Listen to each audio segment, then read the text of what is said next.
The 1956 Studebaker Golden Hawk came standard with a Packard 352 cubic inch V8 overhead valve rated at 275 horsepower. In a car that was under 3,400 pounds, that gave it the highest horsepower per pound ratio of any car in 1956 except the Chrysler 300B. The concept of taking an engine designed for a heavier, larger car and stuffing it into a lighter, smaller car is generally attributed to Pontiac and the 1966 GTO. The GTO was approximately 600 pounds lighter than the full-size Pontiacs of that year. The engine used in the 1956 Golden Hawk was originally designed for a much heavier and larger full-size Packard. The Clipper model of that year, as well as the 400, weighed between 700 and over 900 pounds more than the Golden Hawk did in '56. The Golden Hawk was introduced a full decade before the Pontiac GTO hit the streets in what is generally regarded as America's first muscle car. So we'll start it up and see how things go.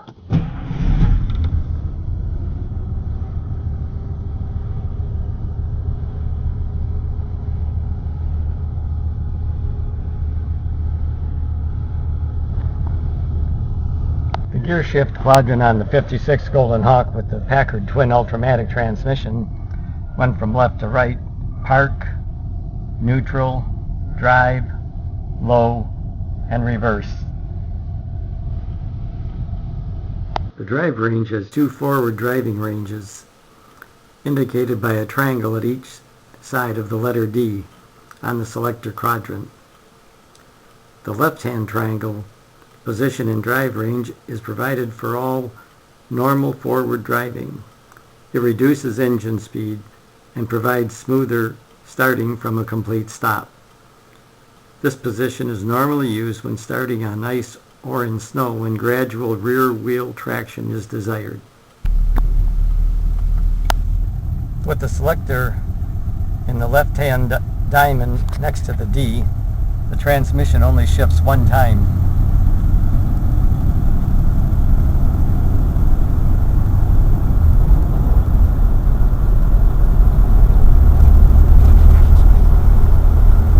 Triangle position in drive range is provided for faster acceleration and is very useful when driving in traffic. This position normally is used when quick starts are desired. With the transmission selector on the diamond to the right of the D, the transmission will shift two times.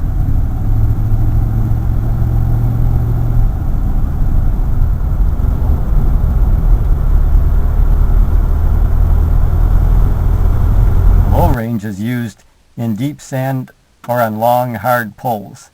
It also should be used when going up or down steep grades. Driving down a steep grade in low range lets the engine act as a brake to reduce car speed. With the selector in the drive 1 position, we'll take off from 0 here.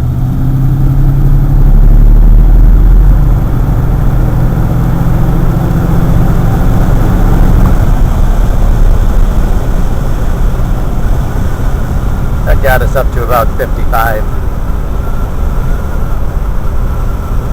As long as you're going under 60, there is a passing gear available. We'll give that a shot right here.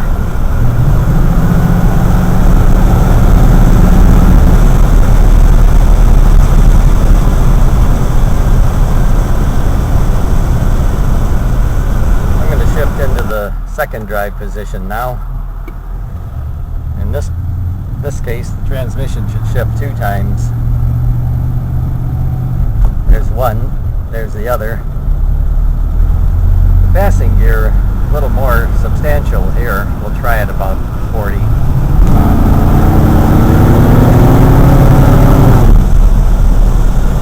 That got us up to 60 pretty quick.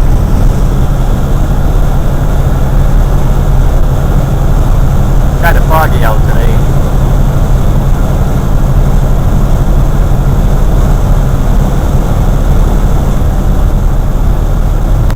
starting off from zero in the drive-to position. Just a little more. We got about 55 there.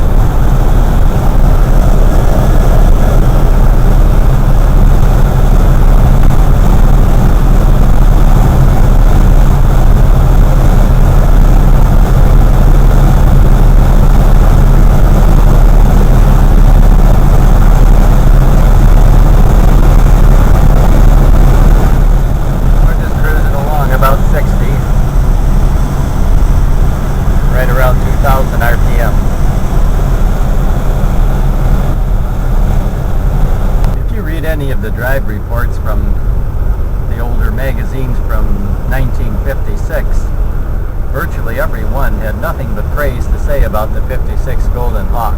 The styling, the performance, the handling, the brakes, all received high marks. But somehow, once the 1957 Golden Hawk was introduced, all of a sudden, the 56 became a snowplow. Every author, even many of those who had praised the 56 a year earlier, were condemning it for its nose-heavy front end and that it couldn't get out of its own way. Yet it was the same car, and all of a sudden, it just couldn't take a curve like this one without overshooting the mark. I've never had a problem handling either of my cars, so I just don't understand why that is always the case. But anything you can read from 1957 on up to the present, anybody who writes about a 56 Golden Hawk will say all kinds of things about it, but they cannot resist the temptation to knock the front end heaviness of the car. A lot of people think that Studebaker fostered the notion that the front end was so heavy, and they felt that they had to do that because once the 57s came out, the 352 Packard V8 was no longer available. So they had to put in the Studebaker 289 and add a supercharger to get it up to the same 275 horsepower that the 56 had. So in order to entice buyers to buy the 57, they had to show that there was some reason that it was a better car.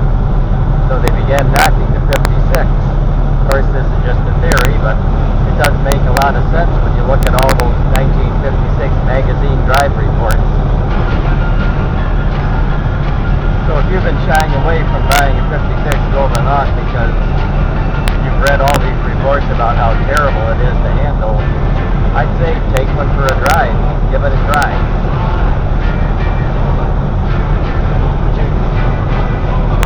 I think it does as well as just about anything else on the road for that period.